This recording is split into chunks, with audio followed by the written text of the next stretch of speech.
Informasi yang pertama, saudara, cuaca ekstrim menyebabkan jalan penghubung antar desa di Kecamatan Simpang Kanan, Kabupaten Aceh Singkil tertimbun longsor hingga mengakibatkan warga kesulitan melintasi jalan tersebut.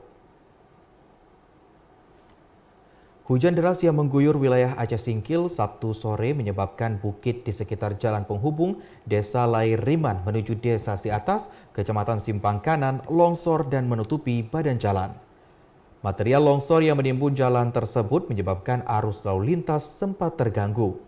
Warga terpaksa mendorong sepeda motornya untuk dapat melalui jalan tersebut, sementara kendaraan roda 4 masih belum bisa melintas.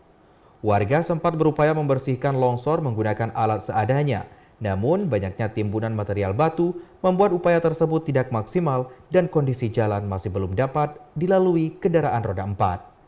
Warga berharap pemerintah daerah segera mengirimkan alat berat untuk membersihkan jalan dan melakukan langkah lanjutan guna mencegah longsor susulan mengingat saat ini kondisi cuaca masih sangat ekstrim.